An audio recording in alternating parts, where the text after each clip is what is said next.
आप देख रहे हैं राष्ट्र की आवाज हिंदी न्यूज।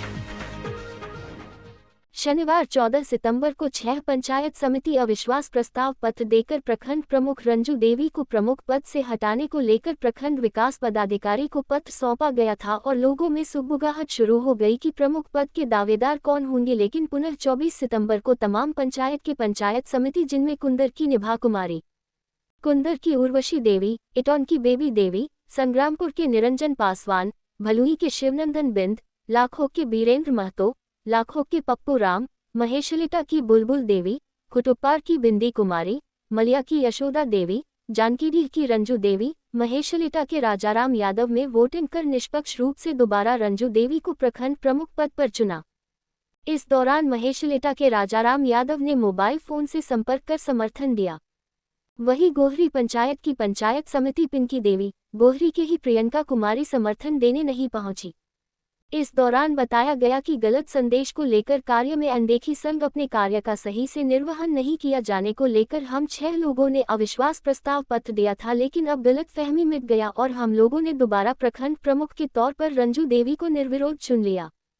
अब एक तरफ जहां प्रखंड प्रमुख की कुर्सी बच गया तो वहीं उप प्रमुख की कुर्सी फंस गया और उप प्रमुख के विरोध में अविश्वास प्रस्ताव पत्र प्रमुख संघ प्रखंड विकास पदाधिकारी को सौंपा गया। वहीं अविश्वास प्रस्ताव पत्र के जरिए बताया गया कि लाखों के बीरेंद्र महतो जो उप प्रमुख के पद है उनकी कार्यशैली सही नहीं है।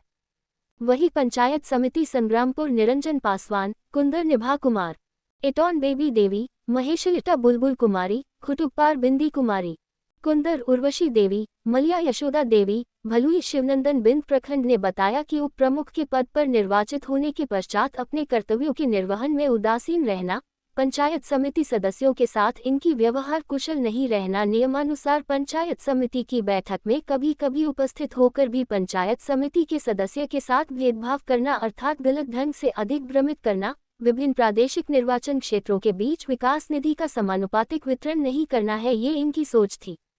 अविश्वास प्रस्ताव पत्र जारी होने के बाद कौन उप प्रमुख के पद के दावेदार होंगे, इसको लेकर सुगबुगाहट शुरू हो गई है। कंटिन्यू चलाएगा ना कि आज के समय में तरह तरह का बीमारी सब चीज फैल रहा है, तो हम लोग को थोड़ा और अवेयर होना है। आखिर बीमारी से फैलता कहाँ से? इसी गंदगी के वजह से होता है। हम लोग थोड़ा गांव परिवेश में उतना केयर नहीं करते हैं, लेकिन शहर हम लोग को क्यों पसंद आता है? इसीलिए ना पसंद आता है कि थोड़ा वहाँ साफ सफाई वेल मेंटेन तरीके से रहते हैं। तो क्या जरूरत है शहर जाने का? हम लोग गाँव को ही शहर बना लेंगे और वेल मेंटेन तरीके से रहेंगे। और ग्राम सभा रखने का उद्देश्य भी इसका ही है कि हम लोग ज़्यादा से ज़्यादा लोग के साथ जुड़ सकें, मिल सकें और इस चीज़ को ज़्यादातर हम चलिए यहाँ पे 100 आदमी है, 100 आदमी के पास बोले आप लोग जाइएगा, क्या था आज भाई, आप लोग भी 10 आदमी के पास बोलिएगा तो सोचिए 100 आदमी से क्या 1000 आदमी के पास ये बात फैल गया कि नहीं? 1000 आदमी सुना तो उसमें से 200 भी आदमी बात मानेगा कि नहीं मानेगा? तो इफेक्ट पड़ा ना इस बैठक का। तो मेनली उद्देश्य यही है कि हम लोगों को स्वच्छता को अपनाना है। इससे रिलेटेड जो भी काम हम लोग को मिला है उससे करेंगे। जो कर्मी है वो भी अपना 100% देंगे। जो कर्मी नहीं है, आम पब्लिक है, उनका भी रोल बनता है यहाँ पे कि वो लोग सपोर्ट करें। ग्राम सभा होता है जो कि नियम के तहत 2 अक्टूबर को, ठीक है, आज लेकिन 28 तारीख है। तो स्वच्छता का जो 10 साल पूरा हुआ है अभियान जो हम लोग स्टार्ट किए थे, उसको त्यौहार के रूप में मनाने के लिए आज ये 28 तारीख को विशेष ग्राम सभा आयोजन किया गया है कि जिसमें हम लोग और भी प्रचार प्रसार करें आप लोग के बीच में आकर। ठीक है, स्वच्छता क्या है? स्वच्छता देखिए यही नहीं कि कोई हमको स्पेशल आके बता दिया तो वो हम कर लिए, मान लिए 2 दिन अभियान के रूप में। ये हम लोग को अपने अंदर से लाना पड़ेगा, है ना। आपका घर साफ रहे, आपका रोड साफ रहे, ये हमको खुद से आगे अभियान के रूप में लाना पड़ेगा। एक दिन का चीज नहीं कि आज करके निकल गए हो गया। ये अपने संस्कार में हम लोग को लाना पड़ेगा कि हाँ मेरा घर द्वार अच्छा दिखे। अब शहर में ही देख लीजिए, चारों तरफ सर सफाई है। अब सरकार का विजन यही है कि हम सब लोग को तो गांव से शहर में नहीं भेज सकते। अब्दुल कलाम जो हमारे पूर्व के राष्ट्रपति थे, उनका भी यही विजन था कि गांव में ही सारा कुछ करना है, गांव को ही हमको साफ सुथरा जो भी चीज करना गांव के लोग के लिए करना। मेन जो मेरा इंडिया का जो है मेन आबादी वो आप लोग ही सब कुछ कर रहे हैं। ऊपर अर्बनाइजेशन अगर देखा जाए कितना % लोग शहरी क्षेत्र में, मात्र 11% बचे हम लोग इधर। तो ग्रामीण परिवेश से ही इंडिया का उन्नति हो सकता है। जब तक यहाँ ग्रामीण लोग अगर उन्नत नहीं करेंगे, ऊपर वाला चीज हम लोग यहाँ से अनाज करके देते तब ना शहर वाला खाता है। सब चीज हम लोग कर रहे हैं। अब है कि बीमारी भी कोविड हम लोग देखे कितना बुरा स्थिति हो गया। तो अभियान इसीलिए है कि 10 साल पूरा हुआ है कि हम लोग कूड़ा कचरा यहाँ पर इधर उधर ना फेंके। अब इतना बड़ा टीम भी हम लोग ऊपर से माननीय हमारे नीतीश कुमार जी मुख्यमंत्री जी का विजन है कि साफ सुथरा रखे, प्रधानमंत्री जी का हमारा विजन है कि सबको, तो वो टीम बना है। टीम जो ग्राउंड लेवल पर आप लोग हैं, है ना, जितने भी स्वच्छता कर्मी है उनके ऊपर हो गए सुपरवाइजर, उनके ऊपर हो गए प्रखंड के कोऑर्डिनेटर, फिर जिला हो गया, प्रखंड हो गया, ठीक है। अब देखिए अभी 15 दिन तो हम लोग का जो भी अभियान चला है साफ सफाई, तो हमको अभी भी अगर आ रहे थे तो हर जगह दिखा है, इसमें कोई ये चीज नहीं है कि नहीं दिख रहा है, ग्राउंड पे काम हो रहा है। तो बस आप लोग से यही अनुरोध होगा, हम यही आए कि इस चीज को रोकिएगा मत। सफाई जो काम चला है, और इसमें देखिए सिर्फ कर्मी काम करेगा इससे काम नहीं होगा, आप लोग भी कोऑर्डिनेट करिए, जितने भी ग्रामीण लोग हैं उनका भी सपोर्ट चाहिए, तभी ये चीज आगे सक्सेस भी करेगा।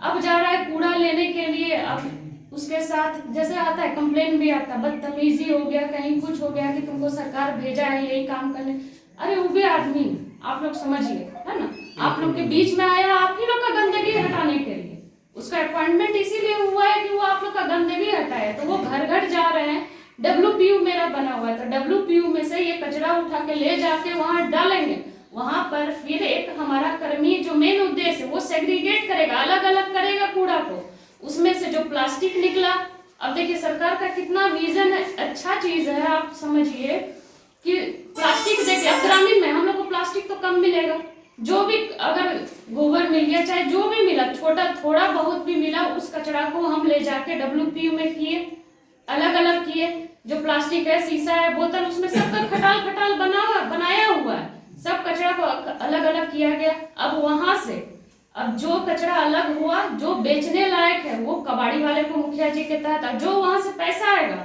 वो ग्राम पंचायत में रखाएगा, उस पैसे को आगे के लिए यूज किया जाएगा। अब जैसे झाड़ू टूट गया, वर्दी खराब हो गया, जो यूनिफॉर्म दिया गया, तो उसी पैसे को फिर वहां यूज किया जाएगा। ये मत सोचिएगा कि आपका अगर वहां से हम लोग जो कूड़ा, अब देखिए सरकार का ये भी विजन है कि कूड़ा से हम लोग कैसे पैसा निकालें। कूड़ा बहुत बड़ा चीज है, कूड़ा से वेस्ट टू वेल्थ बोला गया है, नया कॉन्सेप्ट आया है कि हम कूड़ा से पैसा कैसे जनरेट कर सकते हैं। अब यही टेबल टूट गया तो अगर माने 10,000 नहीं मिलेगा, 5,000 मिलेगा, लेकिन कोई तो इसको खरीद लेगा, इसी चीज को, यही कूड़ा आपको पैसा भी फिर जनरेट करके देगा। और रहा प्लास्टिक, प्लास्टिक भी थोड़ा बहुत मिल रहा है, हम लोग को इकट्ठा करना है, ठीक है मुखिया जी। प्लास्टिक को अगर नहीं होता है, बोरा के हलसी में प्लास्टिक यूनिट बनाया गया है, एक प्लांट लगाया गया है जहाँ प्लास्टिक का कतरन किया जाता है, उस प्लास्टिक से रोड बन रहा है, सोचिए, और वो रोड इस रोड से ज्यादा मजबूत है, तो सोच लीजिए कितना ऊपर तक। और ये आप लोग के दिमाग में अगर थोड़ा भी होगा कि बंद हो जाएगा, कभी बंद नहीं होगा, साफ सफाई हमेशा चलेगा। और हाँ, लेकिन आप लोग का कोऑपरेशन चाहिए, साफ सफाई जहाँ हो रहा है उसमें कर्मी को भी मदद करिए। जो हमारा यूजर चार्ज है 30 रुपया अगर होता है उसको भी पूरा सहयोग करिए, कर्मी को उससे मदद मिलेगा, इन लोग का पेमेंट का भी है। अगर सफाई कर रहा है तो दीजिए, हम ये भी बोलेंगे, अगर कर्मी नहीं कर रहा है, फील्ड में नहीं जा रहा है, आप उसको छोड़ दीजिए, नहीं दीजिए, मत दीजिए। यूजर चार्ज का हम नहीं बोल ही नहीं सकते, जब कर्मी काम ही नहीं करेगा हम यूजर चार्ज का कैसे बोल सकते हैं। अगर किसी वार्ड में, कोई वार्ड में कर्मी नहीं पहुंचा है, BC का नंबर, मुकेश का नंबर हर जगह है, आप उस पर कॉल करिए कि आज रिक्शा नहीं आया है कूड़ा उठाने, चाहे हमको कॉल कर दीजिए इस वार्ड में कूड़ा नहीं उठाया है। लेकिन अब जो ये अभियान पहले जो हुआ नहीं चला, अलग बात है, अभी लेकिन जो हम लोग अभियान मोड में आए हैं, सारे स्वच्छता कर्मी से रिक्वेस्ट रहेगा कि अब इसको रोकिएगा मत, इस काम स्टार्ट किए हैं, वेतन भी आप लोग का मुखिया जी प्रोसेस हो गया है, अब इसको रोकना नहीं है, फुल फ्लेज में काम करते रहना है। ये देखिए हमको यही 15 दिन का अभियान है, ये अभियान डेली बेसिस पे करिए। अभी स्टार्टिंग में हम लोग को मेहनत लगा है, हर पंचायत में हम देख रहे हैं मेहनत लगा है, क्योंकि कूड़ा बहुत डंप किया हुआ था, तो ये चीज मतलब उसको नाडेप में हम गला सकते हैं। तो वहां से देखिए लाखोचक में ही अभी हम वहाँ पे ये पैकेजिंग का काम हम लोग किए हैं। तो लाखोचक में क्या किया है, जो नाडेप में जो गीला कचरा है उसमें गोबर वगैरह देके ही बनता है जो विधि है, तो हमारा यहाँ पे फॉस्फेट वाला चीज है तो वही खाद हम उसको वहां भी कर देंगे, तो वहां भी क्या होगा, 2 पैसा मिलेगा तो ग्राम पंचायत का यूज हो जाएगा। समझ रहे हैं? प्लास्टिक से भी यूज हो जाएगा, प्लास्टिक दिए शीशा बोतल से कबाड़ी वाला के साथ हम टाई अप कर लेंगे कि हम उससे बेच के 2 पैसा है वो भी जमा, और उससे भी ज्यादा जो मिल रहा है भूसा उसा जो भी मिल रहा है अगर मिलता है कर्मियों को तो हम बोल रहे हैं उसको खाद के रूप में कर दीजिए। खाद का चीज है, पैकेजिंग करके यहाँ खेत में यूज हो जाएगा, है ना। लापिस हुआ है अभी लेता हूँ कि मैं स्वयं स्वच्छता के प्रति सजग रहूंगा और उसके लिए समय दूंगा। हर वर्ष 100 घंटे यानी हर सप्ताह 2 घंटे श्रमदान करके स्वच्छता के संकल्प को चरितार्थ करूंगा।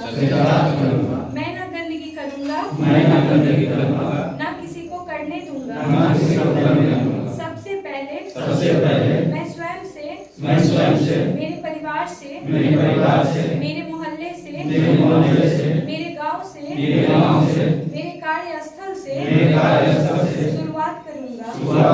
मैं यह मानता हूँ कि दुनिया के जो भी देश स्वच्छ दिखते हैं उसका कारण यह है कि वहाँ के नागरिक गंदगी नहीं करते हैं, ना ही होने देते हैं। इस विचार के साथ मैं गांव और गली स्वच्छ भारत मिशन का प्रचार करूंगा।